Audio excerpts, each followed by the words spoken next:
یکی از راه‌های رسیدن به موفقیت سیستم سازیه. این مفهوم یعنی چی؟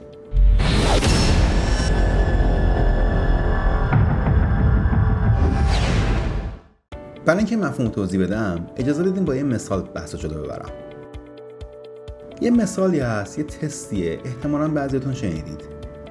تست خیلی جالبیه، بهتون توصیه میکنم این تست رو انجام بدید. چی میگه؟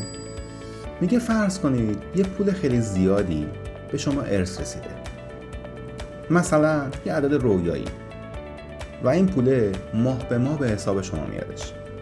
مثلا از امروز تا آخر عمرتون هر ماه $1,000,000 پول میاد به حسابتون، یه عدد خیلی رویایی.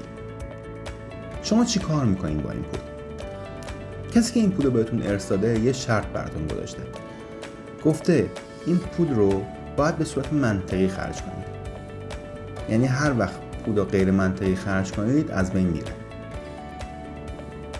یعنی مثلا نمیتونید خیابون راه بیافتید به همه همینجوری پول بدید، باید کار منطقی بکنید. یک کاغذ قلم بردارید، برای خودتون بنویسید ماهی $1,000,000 از امروز تا آخر عمرتون.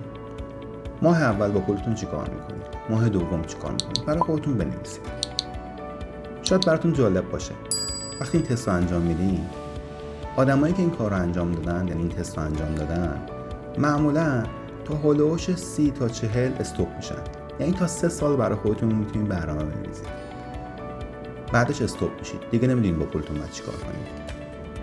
آدمایی که خیلی خلاقن و کارآفرینن حتی تا 60 هم میرن جلو، یعنی تا 60 ماه هم مینویسن، تا 5 سال هم مینویسن، ولی باز استاپ میشن. میدونید برای اینکه استاپ نشید باید چیکار کنید؟ یعنی برای اینکه بتونید پولتون به صورت منطقی خرج کنید و همینجوری موفقیت بیشتری کسب کنید باید چیکار کنید؟ باید سیستم داشته باشید.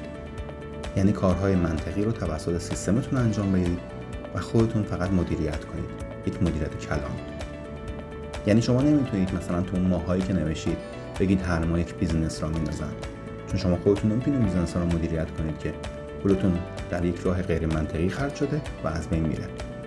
پس مجبورید برای موفقیت در کارتون یک سیستم ایجاد کنید و توسط سیستم و افرادی که میچینید این کارها انجام بشه تا شما بتونید موفق باشید. دلیل این که این مثال رو براتون گفتم اینه که فرقی نمیکنه اگه میخواید موفق باشید با هر چقدر سرمایه، راز موفقیت در اینه که برای خودتون سیستم سازی کنید و توسط افرادی که در این سیستم قرار میگیرید کاراتون انجام بشه به صورت کاملا منطقی و شما باید مدیریت کلان داشته باشید تا بتونید به موفقیت برسید. شما اگه درباره حرفم نظری دارید لطفا در کامنت ها به اشتراک بذارید. مرسی از اینکه با من و تجربه‌ام همراهید. امیدوارم حرفم به دلتون بشینه.